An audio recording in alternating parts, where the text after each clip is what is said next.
Hey, everybody, and welcome to another episode of the Couch Warrior podcast. As always, I'm your host, Mike, and today I am with Westin Wilson. How's it going, Westin?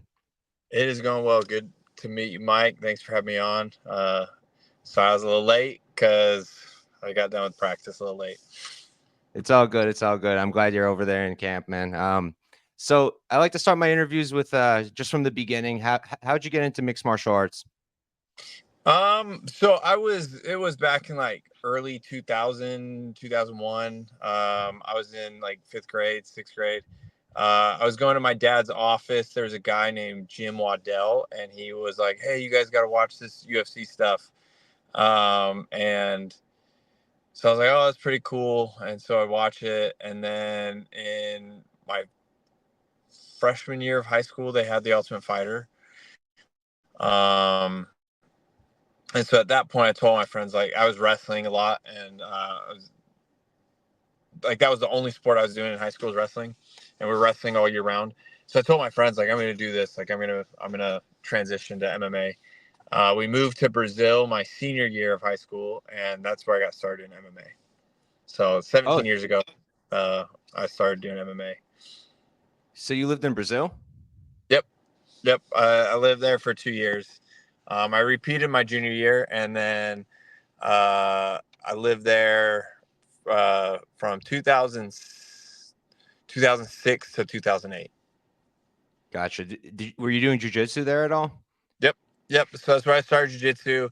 So I started Muay Thai. I used to do Muay Thai tournaments in Brazil. I did jiu-jitsu tournaments in Brazil. The only thing I didn't do in Brazil was MMA. They didn't really have like a commission or any like amateur. It was all pro rules, and they were like, "You're like as an American who's only 18 years old, like you're gonna get crushed. Like they will not be fair to you." And they weren't fair to me in the Muay Thai tournaments. I remember getting uh, losing in the semifinals, and I beat the kid so bad he couldn't continue, and the kid who won the finals didn't even compete. He had a bye, injury, and injury, and he won without even competing. And I fought 3 times that day.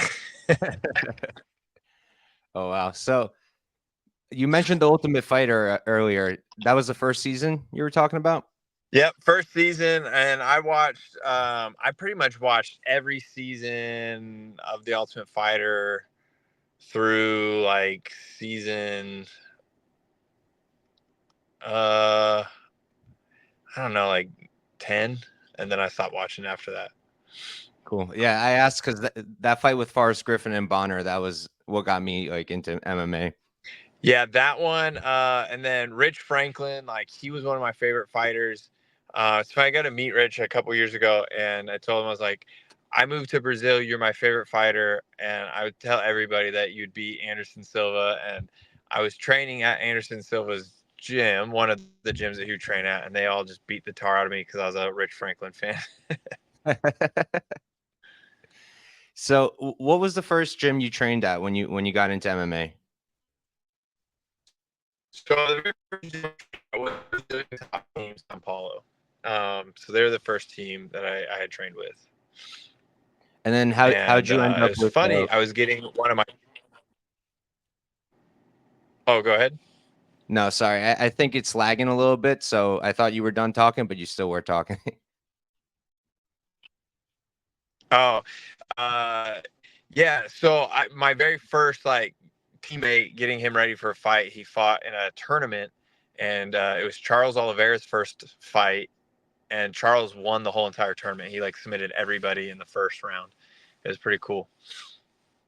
Oh, wow, and he fought your teammate? Yeah, Viscardi and Draji, and I think he subbed Viscardi. Gotcha. How'd you end up at Wonder Boys camp? My work moved me out here to South Carolina, and I was coming out training, and then I got the opportunity for to work out here full time instead of like traveling every 2-3 months. And so I was like, yeah, we'll move out here full time. And so I left California and I came out here full time, and in between, like I was training with Coach T a lot, Coach Thompson, so Wonderboy's dad, and we hit it off, and we had a great relationship. So when I moved down, it was just like, there was no transition time. I was already a part of the team. Gotcha. Are you training full time now, or do you still work too? No, I still work. I make really good money outside of the UFC, so there and like it's not crazy hours and crazy hard work. So I might as well just keep doing it. That way I'm not going into a fight like, oh, I gotta win because I gotta get all this extra money. Uh, it's more of a hobby, and it's just a hobby that I get paid doing. Okay, cool. Yeah, I was gonna ask if it kind of makes it a little bit easier, like a little less pressure. Yeah, it definitely does. It it takes that pressure off. I've never like the I shouldn't say never. Like, there's a couple times where I was like, I'm gonna get a fight so I can like make a little extra money. Uh, and those fights are a little bit more stressful. That makes sense. So you had 22 pro fights before you got the UFC call up.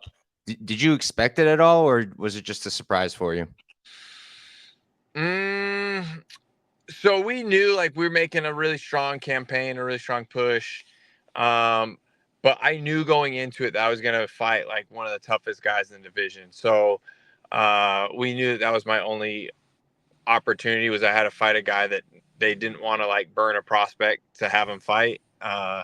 And so, when they called, it was an obvious yes. Like, we're ready to go. Gotcha. Does the training change at all once you're in the UFC, or is it kind of the same as it was? I think the focus changes. Before the UFC, you're watching fights a lot. You're watching, everybody else. You're like into like the regional scene and who's moving up, who's not. Um, Now that I'm in the UFC, like I don't watch fights as much. I don't watch the UFC as much. Um, and it's a little bit easier in like coming up with a game plan, because there's more footage on guys and they're more established. And so I think like just the amount of training hasn't changed at all. It's just the focus of training has changed, and the ability to game plan around a certain opponent. That part has changed, and so that's where, especially like that last fight against Jekka Sergi, like that was a fight that I actually got to train full time and have a solid game plan. Gene Silva, like I didn't get to have a solid game plan. I didn't have any footage on him, and they switched him out, like on a 4-week, 3-week notice. Um, and so we had no clue. Like we just kind of went in like not knowing what to do. But Jekka was like the first guy in the UFC that I got to actually like have a solid 8 weeks of game planning and drilling and doing fight specific scenarios. Yeah, I mean, you did you know that his grappling was kind of not the best, because it seemed like you targeted that pretty quickly. Yep. Yep. We knew it wasn't very good, and we knew that I was very good at grappling. So we went with that. It's like, why stand with a guy whose only chance of winning is standing and striking? When he lost to that Indian kid, Jubilee, like I knew that my grappling was better than Jubilee's. So I was like, Jubilee beat him by grappling. Like, I'll definitely beat him from grappling. Yeah, that makes sense. So going into that fight, did you feel any pressure, like any more than usual, coming off of two losses? No, actually, that was the best I felt going into a fight. I work with a sports psychologist, and that was like the best I had ever felt. Like I didn't care about the result. I just wanted to enjoy it. I was ready for it to be my potentially my last fight. I was ready for it to be, the start of a career in the UFC. So like I was just ready to enjoy the experience of being in the UFC. Like I feel like the Gene Silva fight, like it was Christmas time. Wonderboy just lost to Shavkat. So like the morale wasn't super high, and I was splitting time like between, his camp, my camp, things like that. And this time, like it got to be all about me. It got to be like we got to have a very good approach. We had the same opponent the whole time. Like I was able to game plan specifically for him, Every training session was like targeted to exactly what we were gonna do. Um, and I got to like really just enjoy it. Like, and it was the first time that I got to have my parents and my wife in the attendance at the Apex, because before that they weren't allowing family to come. Now we get 4 tickets, and I think having that like made all the difference too. Like before the fight started, I got to see my mom, I got to see my dad, I got to see my wife, I got to see my brother, and seeing them and feeling their energy, like it definitely helped, and it put me at ease. So would you say having them there, did it like make you nervous at all, or it just made you feel better? Now it just made me feel better. Like it was definitely like uh, it was a better experience having them there. Gotcha. So in that fight, when it started, he kind of did the fake glove touch thing. Did that annoy you at all, or did you just like not care? I didn't care. The only reason I did it was because everybody like commented on my last 2 fights of me not touching gloves. So I was like, all right, fine, I'll touch gloves, and it just proves why I don't touch gloves. The one time you try to do it, the guy doesn't do it. Yeah. So I don't. I've got a rule. I'm not touching gloves anymore. Go forward. Yep. Gotcha. So I do have to ask, were you planning to jump into Bisping's arms after after the fight was over? I've told Bisping for 2 fights now I was gonna do it. I told Bisping after the Gene Silva fight, like I was teasing, and I was like, "Yeah, all the girls do it. I'm gonna do it." And he's like, "All right, I'll catch you." And then in between, like on the commercial break, I was like, "All right, I'm gonna jump in your arms." He's like, "Okay." And then he just dropped the ball, but it's all good. Like I just it made a funny clip, you know. And Bisping's a good sport about everything. He's a cool dude. It would have been really good if he actually caught you though. I know, I know. I think he was like worried I was way heavier than all the girls, which I am. So I don't blame him. But I wasn't So sweaty or anything, so it wasn't like I was gonna get his suit all dirty. were you expecting to get Jack out of there that early, or did you think maybe the fight would get extended a bit? I thought that it would get extended. I didn't think I overestimated his grappling. I thought his grappling was going to be a lot better than that. But he felt super weak, and his grappling, like he just made super white belt mistakes on the ground. But like watching the Jubilee fight, like I was like, okay, I think it'll take me a round to get, I'll tire him out grappling wise, and it'll take me around. Um, but like I picked him up off the cage super easily. I, uh, I was able to squeeze and him not really be able to fight out of it. So yeah, he was not as good on the ground as I thought he was going to be. Gotcha. So I do want to circle back to your first two fights in the UFC. I don't know how online you are, but after those two losses, people were like pretty harsh. And I wanted to ask you if that bothered you at all, how you dealt with it, that kind of thing. I think for me, the getting signed against Brito before I even fought Brito, I think that messed with me more than anything. Um, that definitely affected my psyche more than all of it. After the Brito fight, I stopped caring online. I knew that the Gene Silva, like everybody was super hard on me, but now you look at like the dude's a monster. Like he went through Drew Dauber, he went through like knocked out Charles Jourdain. Like he didn't like flat out knock me out like he did, Jourdain, which shows like and there's some other issues going into that fight that I was dealing with. Um, so yeah, like it just shows like I don't know, people don't know until they know. Yeah, that makes sense. You mentioned earlier you use a sports psychologist, I think, right? Yep. Does that help you? Definitely. The guy I use, he's with the UFC PI. He's fantastic. He made all the difference. Like things started really clicking. I've been using him since the Brito fight, and things finally like really taking off.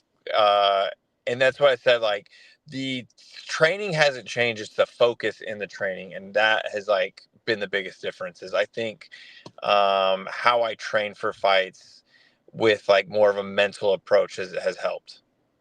Gotcha. Now that you feel a little bit more prepared, do you feel like a little bit more excited getting into the cage again? Yeah, I'm super excited. We got UFC 307 coming up. That's in my hometown, Salt Lake City. Or if I were to have a hometown, I moved around a lot. That would kind of be it. Um, and I got my teammate Wonderboy fighting on the card. So that's the card I want to fight on. We're getting kind of close though. It's like 6, 7 weeks out. Um, but yeah, like I would be super excited to fight on that card. And there's a couple guys I wouldn't mind fighting. So we'll see what happens. Who are those guys? I wouldn't mind fighting Ryan Hall just because he's another grappler. Another guy, Eric Silva, looks like he grapples a little bit more than not. So he's somebody I think that I would have an exciting fight against. Um, and I don't know, really, like I fought like 3 heavy hitter strikers. I would like to fight a grappler, but we'll see what the UFC offers, or if they even offer anybody for that card. I see. That's interesting because I feel like, if you have like an advantage in the grappling, for example, I would think that you'd want to face off against a striker like Jekka, for example, who doesn't have the best grappling, but you want to grapple with somebody. Yeah, I do. I think if somebody's a grappler, like I think I have good enough takedown defense that I can really show off my striking. And so I'd love to be able to show off my striking against like a non-striker. I see. That makes sense. Looking for that first UFC knockout. Yeah, yeah. It used to be like honestly before I moved up here and trained with Wonderboy, it used to be like all I'd win is by knockouts. Um, and then people just started taking me down, and so then I just started choking people out and winning via choke. So yeah, I would say if you're a grappler, like I'm going to try to strike with you. If you're a striker, I'm going to try to grapple you. I gotcha. But all right, Weston, that's all I got for you, man. Thanks for coming on. Thanks for taking the time. Before we hop out, if you have anything you want to plug, your socials, anything, go ahead. Yeah, man, I appreciate the time. You can find me at Westin Wilson on Instagram. And yeah, stay tuned. Hopefully, I'll have fight news soon. Hell yeah. I hope we hear about it, and good luck with everything, Weston. All right. Have a Thanks, good Mike. one.